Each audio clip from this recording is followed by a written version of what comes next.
people are strange when you're a stranger. Faces look ugly when you're alone.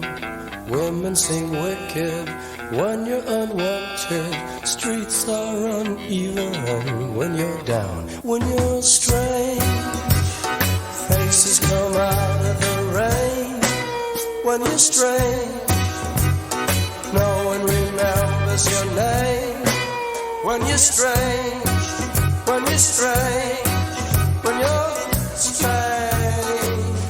Right, I want to introduce the host of Strange Darkness Radio, Bobby Washington, Tony Carr, and Frankee Franks.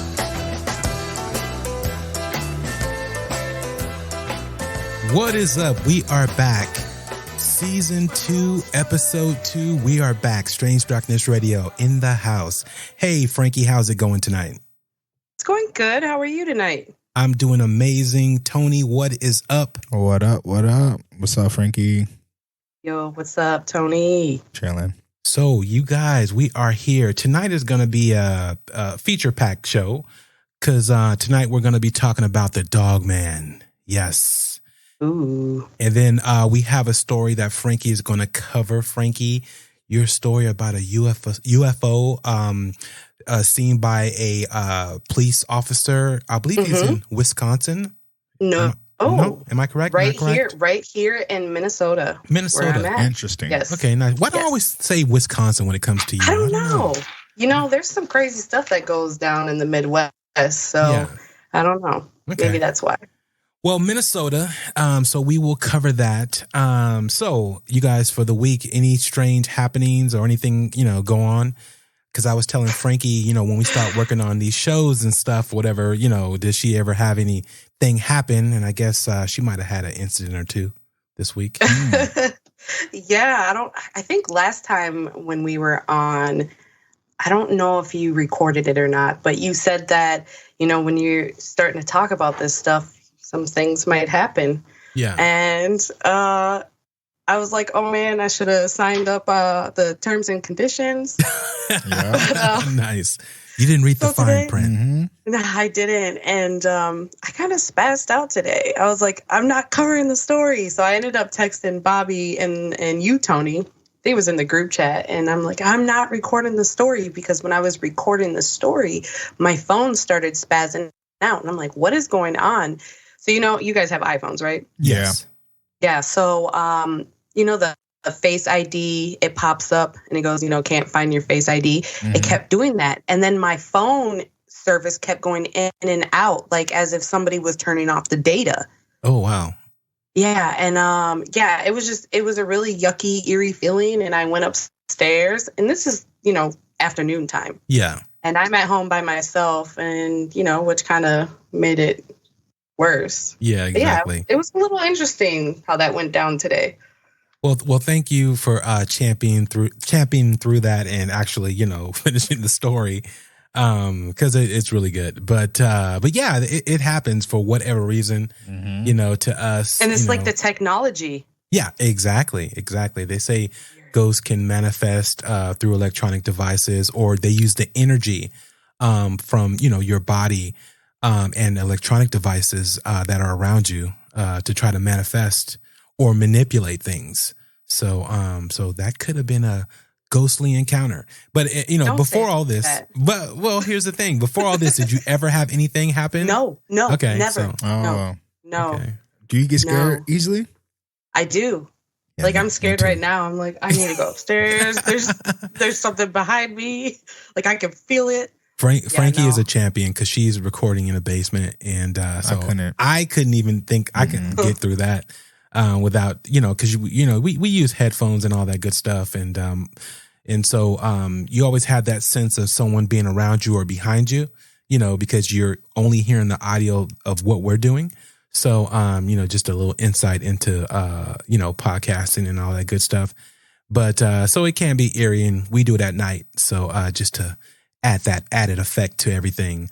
So again, hope you guys are enjoying the new season and loving the content that we're putting out. So, but I want to go ahead and get into one of our stories tonight. about the Dogman. It's an interesting cryptid. It's kind of along the lines of, Bigfoot, but a half man and half animal. And is it real? Is there something out there that can walk on all fours and stand up on, 2 legs and chase vehicles and all kind of other stuff? So let's go ahead and get into that story. Here we go.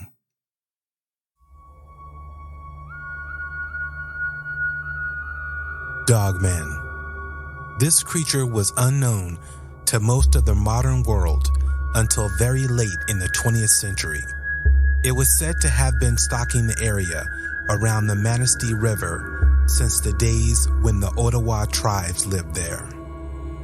The first alleged encounter of the Michigan Dogman occurred in 1887 in Wexford County, when 2 lumberjacks saw a creature which they described as having a man's body and a dog's head. In 1937, in Paris, Michigan, Robert Fortney was attacked by 5 wild dogs and said that one of the 5 walked on 2 legs.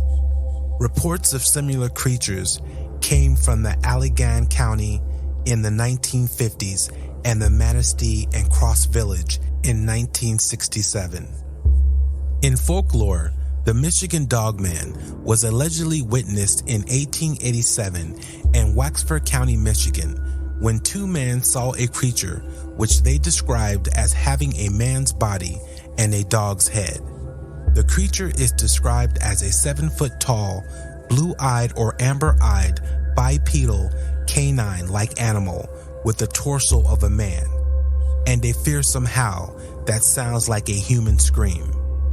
According to the legends, the Michigan Dogman appears in 10-year cycles that fall on years ending in 7. Sightings have been reported in several locations throughout Michigan, primarily in the northwestern quadrant of the Lower Peninsula. In 1987, the legend of the Michigan Dogman gained popularity when a disc jockey named Steve Cook at WTCM-FM recorded a song about the creature and its reported sightings. This is an alleged Dogman encounter of an OnStar 911 emergency call that was triggered by an accident that occurred in Troy, Michigan in 2006.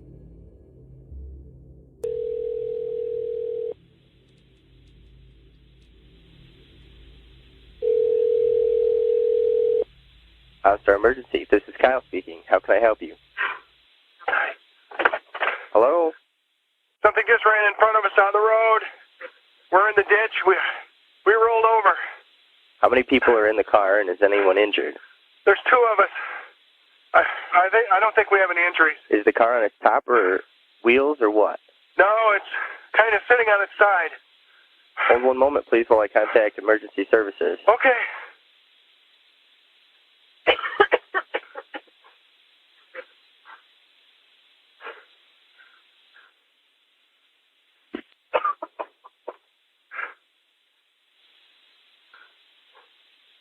Okay, the state police should be on their way in a few minutes. Is everyone still okay? Yeah, I think we're okay. What ran in front of you? A deer? I don't know what the hell it was, but it was big. It looked like a great big dog. Standing up. Was it a bear, maybe? Maybe. Oh, my God. Oh, my God. Sir? Hello? Are you still there? Sir?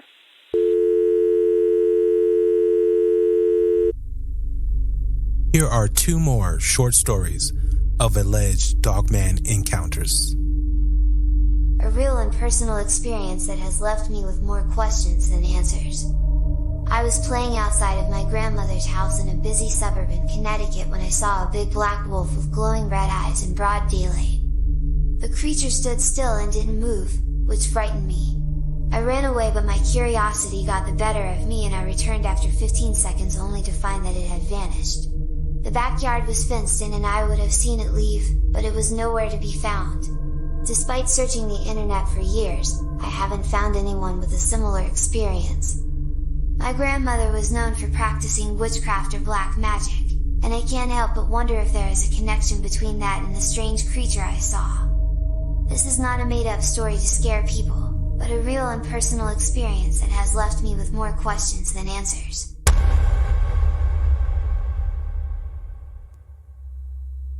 It was a dark and quiet night. I was 9 years old, sharing a room with my sister. My bed was positioned against one wall, with a big window on the opposite side, just above my sister's bed. Our house was located on a hill, and although we were on the first floor, the window was still quite high, about 9 feet off the ground. I woke up feeling thirsty, around 2 in the morning. The rest of my family was sound asleep. As I was getting out of bed, I happened to look at the window and saw a dark shape at the bottom of it. The shape was large, with 2 points on the top that looked like ears. I couldn't make out any other features, but at first, I thought it might be a reflection of the pillows at the end of my sister's bed. However, the shape suddenly moved. It twitched its ears and then settled back into place. It was a sudden movement, not subtle at all, so I knew it wasn't just a reflection. In our area, the story of the Dogman was well known, and we lived in the woods, so I immediately thought of that. I was terrified and hid under the covers, unable to get my water. The next morning, there was no evidence of anything being outside the window. No marks on the side of the house, nothing. To this day, I still wonder how anything could stay up by a window that was 9 feet off the ground. While I was only 9 years old at the time, I understand that it's possible that I just imagined the whole thing. Fear could have manifested itself in my mind, considering I already knew the Dogman story. However, I still firmly believe that there was something outside the window that night. They say don't go looking for Dogman, because you're not going to like what you find. And the problem is, he might just find you.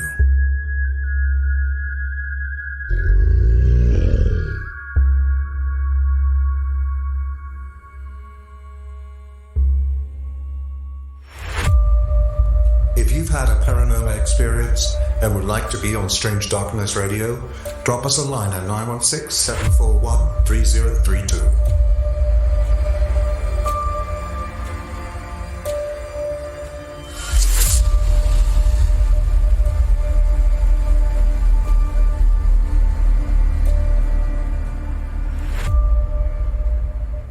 Yes, so that was the piece on Dogman, which is very intriguing because to me, it borders along some of the folk tales as far as like the skinwalker. And I know, Tony, you were saying there's a creature in Mexico that's able to transform into a man, also, correct? Allegedly, around the small town that my girlfriend's mom is from, there'd be a guy at night. He would, I don't think he would take people and shit. I mean, stuff.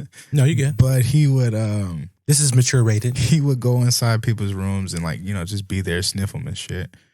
And but he was a wolf though. He was a wolf. And the thing is, and where my girlfriend's mom is from, this story is told all over the town. Like everybody knows about the story. Yeah. So one day this dad walked in his daughter's room and saw the wolf sniffing his daughter, like the hair. He shot the wolf in the leg with a shotgun or some type of gun. I can't remember. Okay. And the next morning, this old man that would walk every day, the same route every day, he ended up having bandages around that same leg that was shot the night before. Oh, wow. And then once the little town started recognizing that, gossiping like, oh, this could be the dude, he ended up moving out and never came back. And trust me, Orizaba is really, really small. Yeah. You can walk around the town within an hour, that's how small it is. Yeah. Wow, that's interesting. And how often did this happen? Oh, this is a while ago. It was a long time ago. It's one of their... Did it happen every night? Huh? He said where people, was he around sniffing things? Yeah, it would happen. It would happen regularly. But I have to get the legit story of what he was doing. Because I was told this a few years ago, so I kind of forgot like the basic information. Yeah, the details of it. But it's interesting because they have a lot of myths, I guess, and a lot of like even out there. My girlfriend's mom said that she heard. What's the lady that screams, cries for her kids? Oh, I forgot. She walks around, she weeps and cries because she killed her kids and she's looking for them. Yeah. I forgot the name. I forgot the name for that. He's putting us on the spot, people. I know people are shouting. It's something. They made a movie about it a couple years ago. Yeah. But anyways, it's that my girlfriend's mom has actually heard the lady or those screams, those cries. Yeah. And over there, they said that it came originally from where her mom is from in Orizaba. So I don't know how true that is, but there's a lot of missing stories they got to tell for days about stuff that goes on over there. Oh yeah, well, y'all are scaring me. Well, you gotta, like I said, dip your toe into the other side just to see what peers back. But yeah, no, that's interesting. Frankie, any thoughts on the Dogman? Do you think it's real or something, that's just been told by Native Americans and that's transitioned over time to different tales, or, because there's a lot of Dogman stories. Yeah, I mean, it's kind of a hard one. I would definitely say that I believe it more than I believe Bigfoot. But when it comes to, my native people, wait a minute. You're native people. You got some. I mean, I'm not native, but that's all I mess with, here in Minneapolis. Okay, yeah. I'll make a disclaimer. I'm 3% Native American. My mom is more, but I did my ancestry DNA. Did you really? Yeah. Oh yeah, for sure. Nice. I'm 3%. So it's all good. Well, now the government got all your information, all your blood type and everything. Well, it's all. They're going to clone you. Gonna be another Bobby walking around. That is too funny. Oh, we got to get into that, Tony. So you believe that? No, see, I don't want to get on the tangent. No, we're not going to go there. I believe in clones, though. No, I do believe in clones. Okay, sure. We'll discuss that at another time for sure. But yeah, no, like I said, I definitely believe the Dogman is a possibility, whether it's a genetic thing that the military put into play, or whether it's something. What's that? I said, okay, that's what you think. Well, yeah, because come on, man, the government. How did we won't talk about how COVID actually got out? Was it a government thing, or was it some people eating bats at a at a what do you call it, right. a wet shop or whatever? People been eating all kind of strange creatures and things from eternity. So is there supposed to be one Dogman, or is there multiple of them? Do they run in a pack? Is it just one, or we don't know? There is multiple Dogman stories, and they happen in different areas and different parts. Okay. And so yeah, no, there are multiple. I don't say I've never heard a story where there's like 3 or 4, even 2 together. I've heard stories where, like what was said before, to where there's like 3 wolves and 1 Dogman in that little clique running around doing dirty dastardly deeds. But yeah, I mean, some of the most amazing stories I've heard, whatever is involved with Dogman. I remember I was listening to Coast Radio one night, and they were telling a story about a couple that was going down a highway, and they ended up getting a flat, and they pulled over to the side of the road, and then off of the shoulder, the guy sees these glowing eyes. And as he's looking over, he's like, "What is that? Is that a an animal? Is it a wolf? Like what is it?" And then as he's looking at it, it just stood up. And again, this is totally darkness. There's no freeway lights or anything or whatever. It was just sheer darkness, and it stood up. As it stands up, he's watching it rise up from like a 2 feet lower stance to 7 to 8 feet. Off of the ground, and he's looking at it, and then he He had just finished putting the tire on. And then so they're starting smashing down the freeway. As they're smashing down the freeway, this thing starts running along the side of, not the side of the freeway, like right on the side, but like there was an embankment, from the freeway to the side of the road. So this thing is running along the side of the road. So as they're hitting like 60, this thing is keeping up.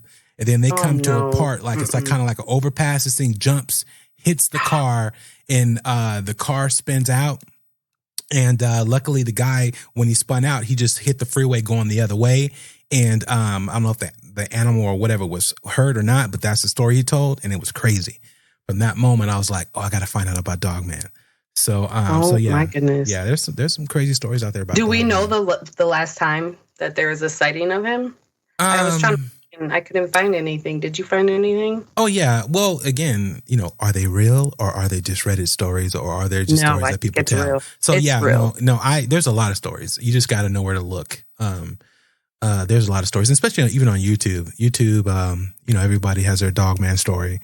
But hopefully people are out there being honest to a degree and seeing, or hearing the stories that are being told to them, just like I related that story of what I heard. But the way the guy told it was pretty amazing. But Tony, any other thoughts on that? It's just crazy. It's like the chupacabra. Yeah, it's not always seen, but people do see it. So it just reminds me of that, man. These creatures is do you guys think it's a demonic shapeshifter, or is it just like a another dimension type of thing that goes in and out of a magical door? Like skinwalkers, people think skinwalkers, are able to go in and out different dimensions, just like Bigfoot. That we can't. Yeah. So, or can we?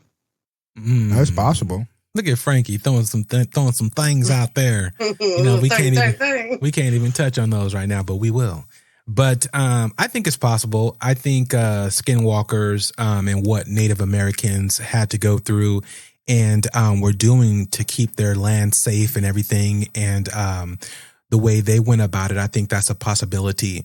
Because again, I mean, just think about it, man. If there were no pharmaceutical companies, back in those times, back in early man and Native Americans, when they, had the land, there was herbs, there was spirituality, there was things that they can touch into from their ancestors that they had more knowledge about than we have now, that we have lost that knowledge. So to me, anything is possible. That's my take on it. Mm-hmm. But so let's get into Frankie's story. Frankie, you want to give them a little? Yes. Go for it. So there's this story about this deputy here in Minnesota. It's in Warren, Minnesota, so that's probably about 5 hours away from me. And I don't remember exactly. I think it was 1987, I want to say. I'll have to double check. But anyhow, he thinks that he encountered a UFO. And it was a story that kind of was spread around the nation. And he was on the news. And it's like the top 10 out of history of UFO encounters. So, yeah. Okay, let's get into it. On the night of August 27th, 1979, Deputy Val Johnson was on patrol in his squad car on a stretch of County Highway 5 in Marshall County. At 1:40 a.m., he spotted a light in the sky and turned left onto State Highway 220 to investigate. He drove his squad car towards it and was soon surrounded by light. At this point, Johnson heard the sound of glass breaking. But what happened next, no one knows. Johnson lost consciousness for 39 minutes. When he woke up, he realized that his watch and the car's clock had both stopped for 14 minutes. 39 minutes later, he woke up. He surveyed the car.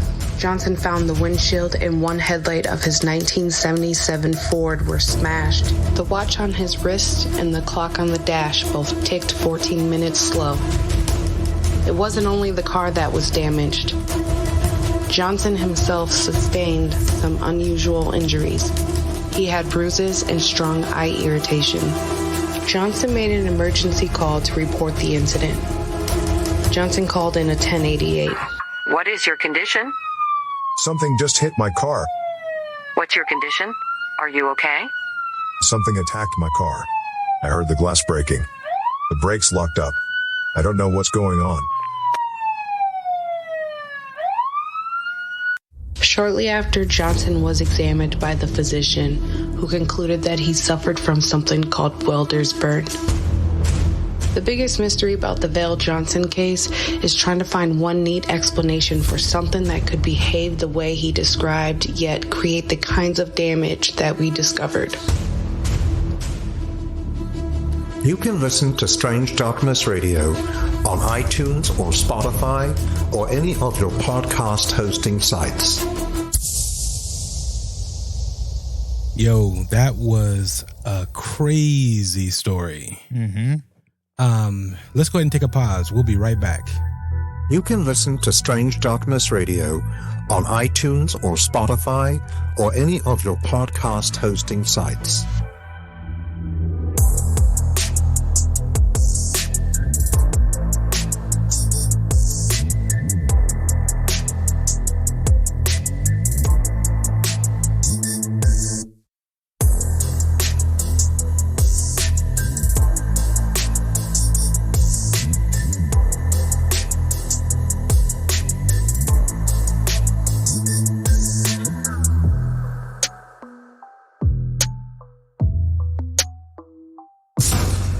So, Frankie, tell us about this officer's UFO experience.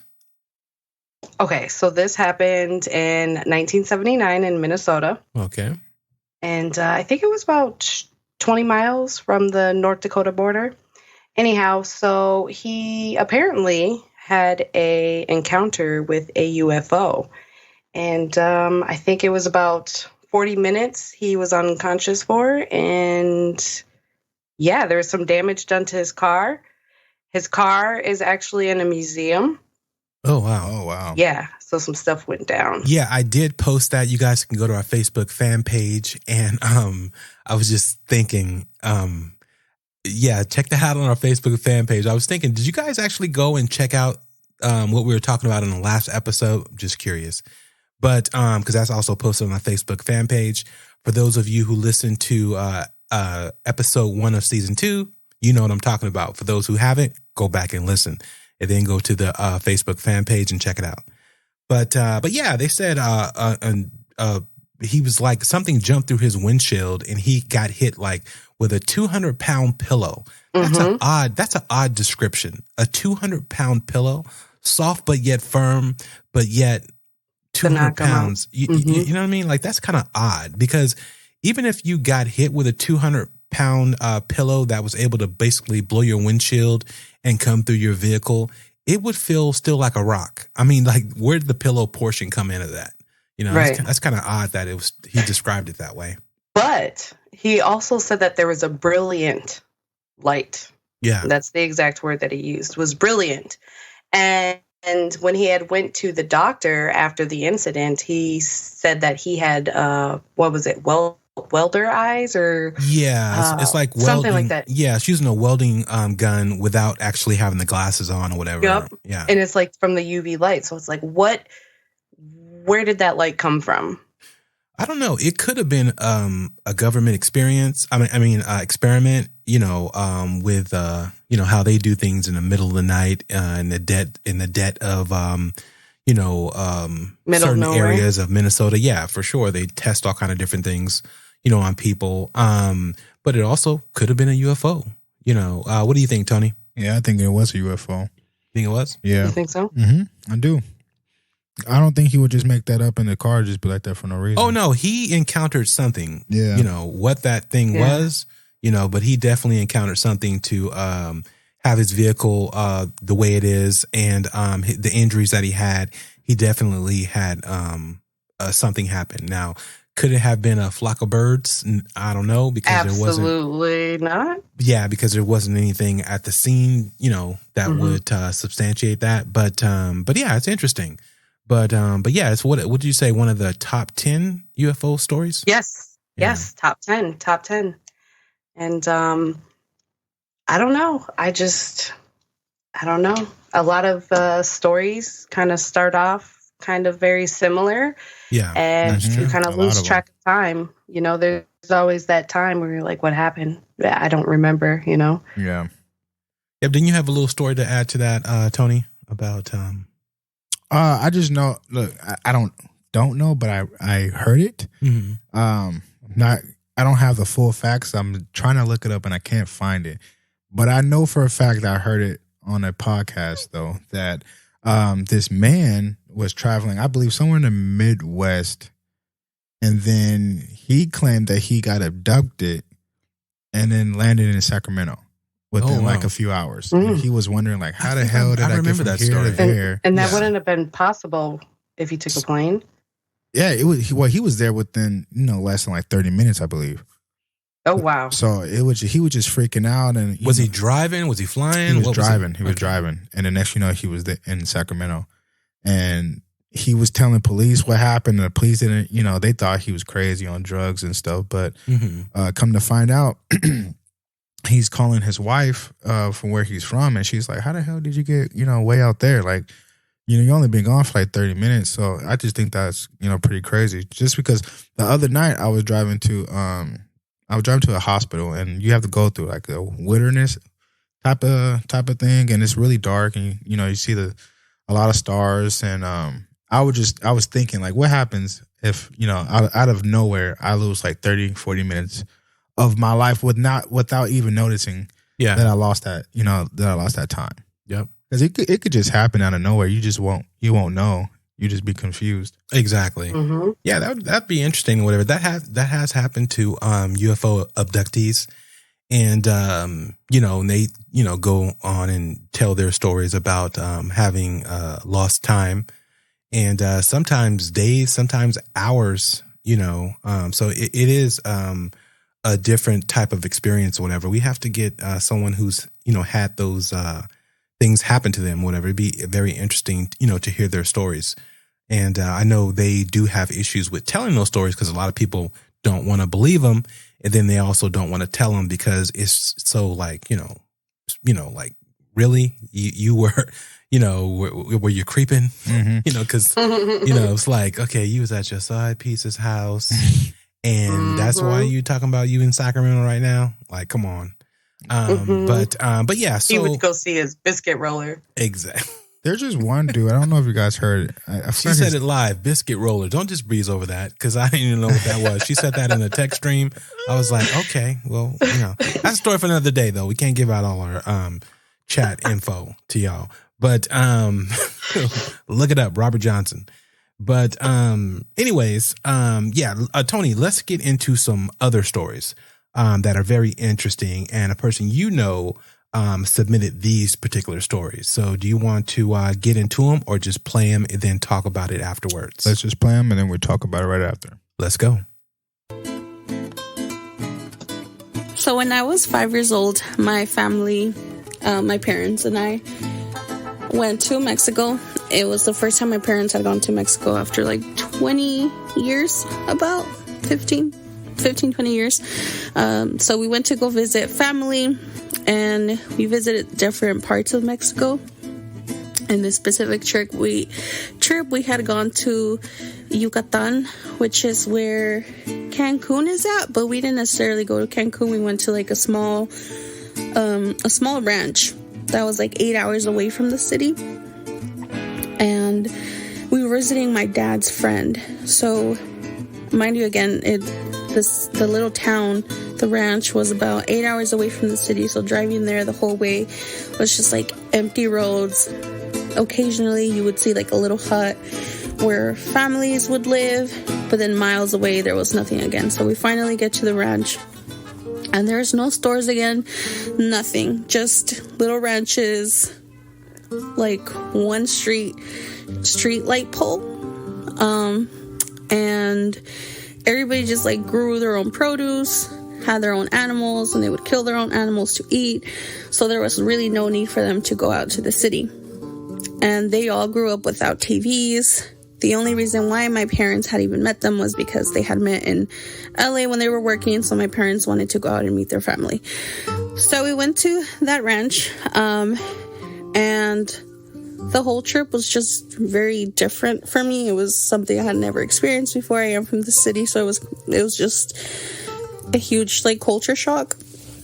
And they would tell a lot of stories about weird things that would happen. And I'm not sure if anyone knows, but in Mexico, the restrooms are not inside the house. The restrooms are outside of the home. In this particular home, the restroom was about 5 minutes away from the house. It was right outside, so you would walk through the animals, through the produce, and back was a little separate, like made restroom, like made out of wood. And yeah, it felt very far. So at night, they would, they lived there, so they were used to it, just waking up and going to the restroom. But I didn't feel comfortable waking up at night and going all the way over there. So they gave us a little bucket for me to pee in the middle of the night if I had to.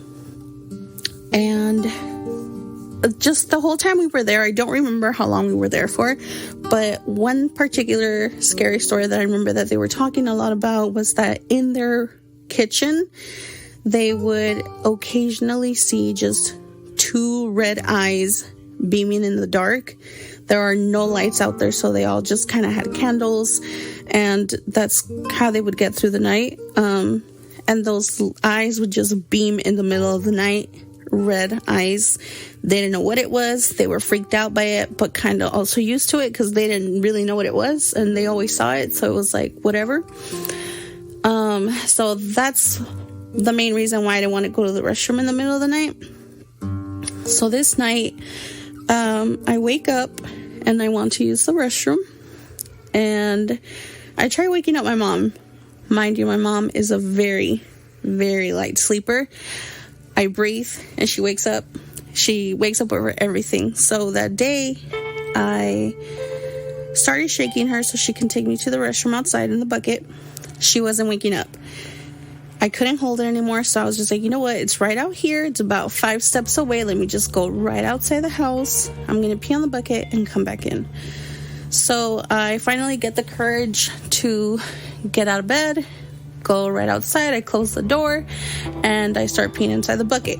So as I'm peeing, I'm kind of just wandering around. I'm a little freaked out again. It's super dark, no lights out there besides the lights on the porch. And I'm looking to the left, I see nothing. Start looking to the right, and I start seeing this like far away. I see this like figure walking towards me. And it looks like a little kid. So I'm like, why is this little kid out right now? It's like 3 a.m. This is super weird. This little kid's just like walking towards me. And it starts getting closer and closer. And I'm just staring at it. And I start realizing that it's not a kid. I don't know what it is. It's about 2 feet tall, really thin. Doesn't look like it's wearing any clothes. And I don't know what it was, but it just started getting closer. I couldn't make out a face to it either. I could just really see the outline of it. And I immediately stopped peeing. I turn around, I start banging on the door, and my grandma comes out and she's like, what's wrong? What's wrong? What's going on? And I'm like, look, there's something there. I don't know what it is, but look at it. And she looks and she freaks out, pushes me inside the door, slams the door, and my mom wakes up from when the door gets slammed, and she's like, what's going on? And I was like, I've been trying to wake you up. I had to go pee. I just saw something outside. I'm freaking out. And my mom was shocked that she didn't wake up because, like I said, she's a super light sleeper. So she was just weirded out that she's like, I didn't know you were trying to wake me up. I'm so sorry. And she's like, what did you see? And I couldn't make out what I had seen. So my grandma backed me up and she was like, yeah, I saw it too. It was this weird figure. It was walking towards her. I don't know what it is, but it was really creepy. So we just came back in. And my parents are huge UFO, like alien fanatics. So the next morning, my dad was like, it was an alien. I don't know what it was to the end of this day. The people from the ranch said it probably just was one of the little things that they occasionally see too. I guess they would see it every once in a while, but again, they didn't grow up with TV. They weren't really educated, so they had no idea what it was. It was just kind of a thing that they would see at the ranch every once in a while. But yeah, don't know what it was, and it still freaks me out till this day. And if I ever brought it up in front of my grandma would always back me up, even years later. So yeah, it was really creepy.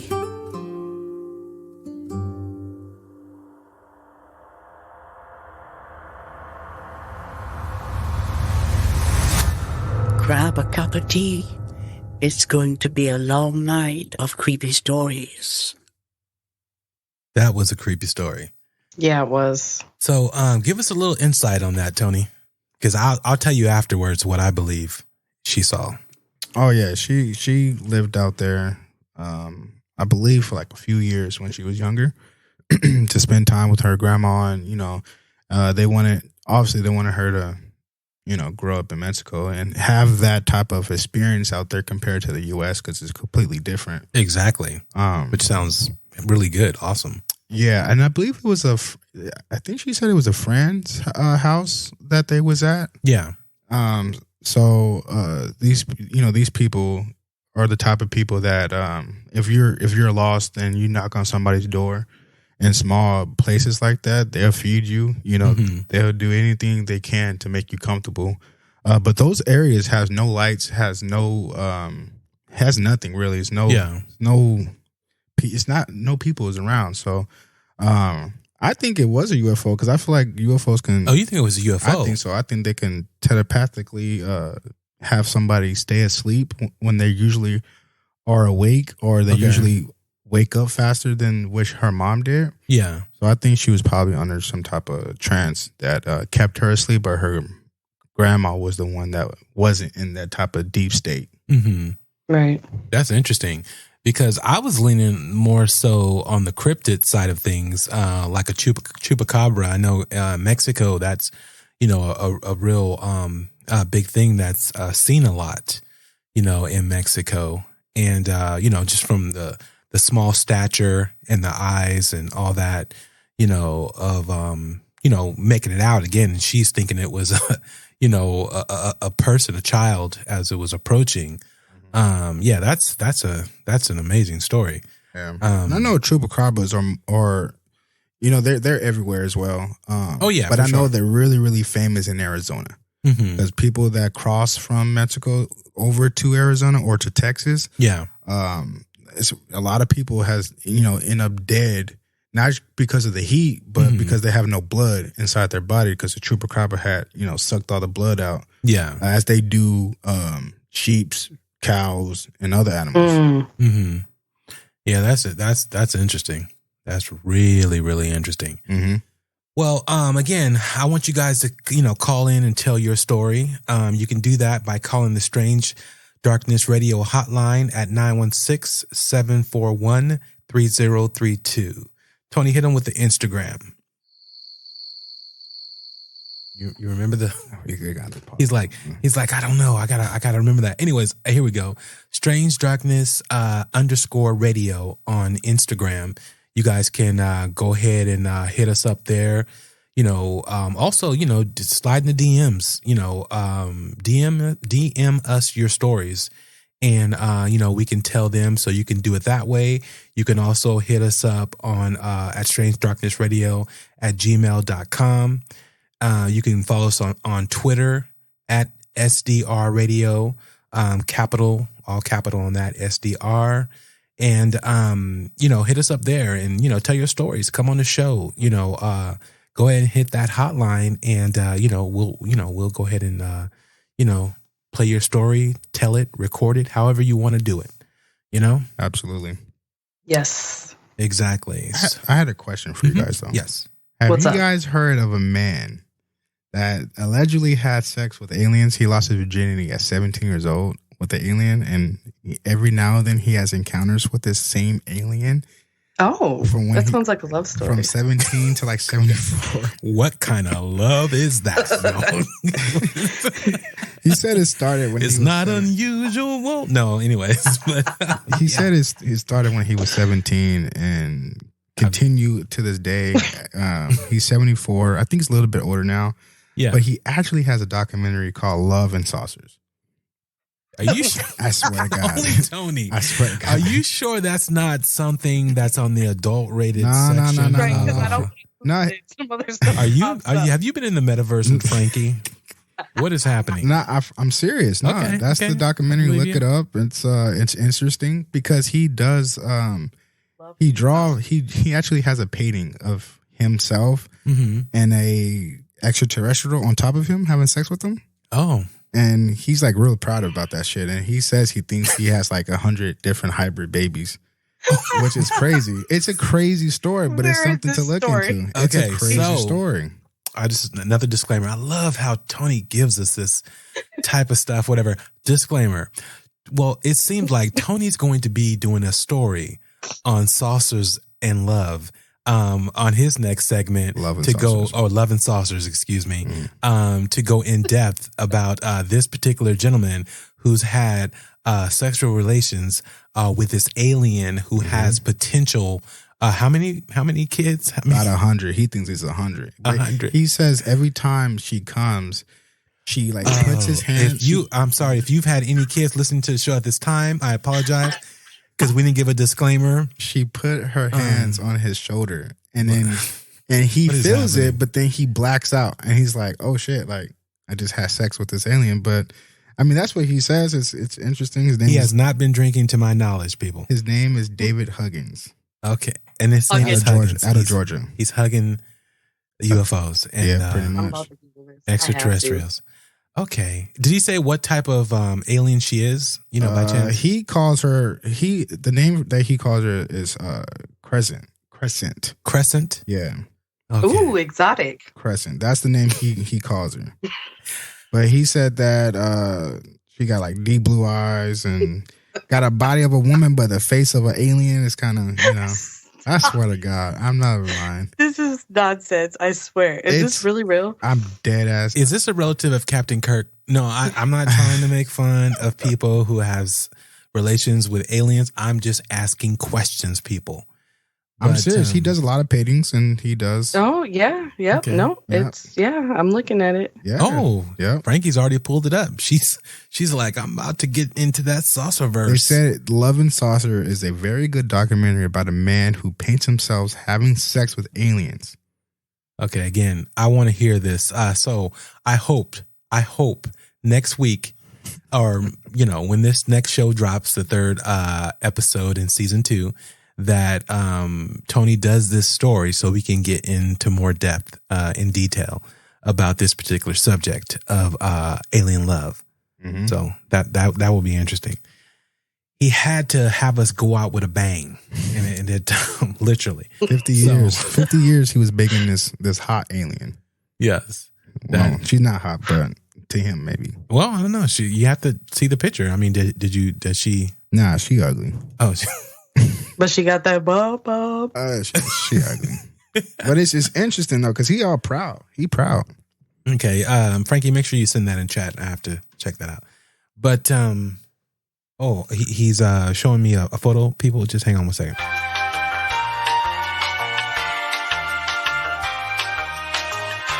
Oh yeah, it's crazy. Yeah, it's not. That's not something that you want to. I'll put it on the Instagram. Yeah, you got to put that on Instagram. You will be able to check that out.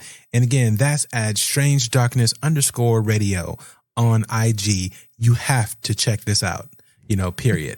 But anyways, that was fun. That was a fun Tony segment, which is cool. But again, I hope he really does that story because that does seem intriguing and interesting. I know there are real scenarios out there where, people are taken and their eggs, women's eggs have been taken or whatever, and they say has been taken to make these hybrid humans that walk amongst us. So that is a high possibility and a serious subject for some out there. So I do get that. But anyways, that was the show for tonight. We went out with a bang. I love it.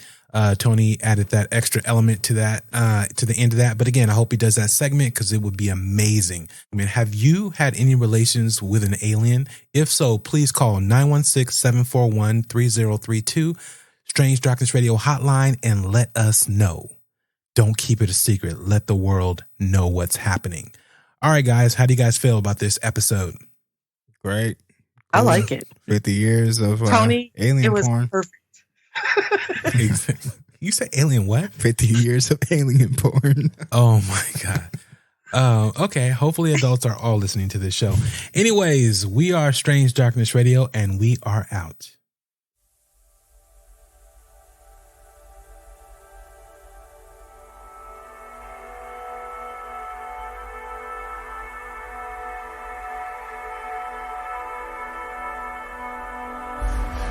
I am Buzz Aldrin, and I was the lunar module pilot on Apollo 11.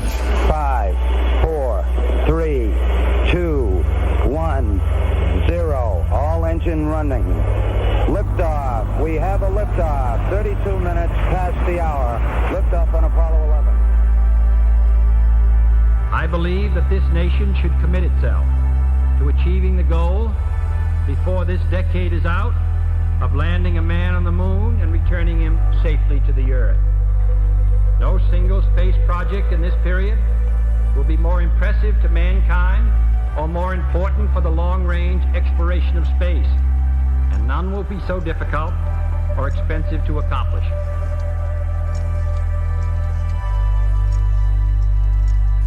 I occasionally think how quickly our differences worldwide would vanish if we were facing an alien threat from outside this world.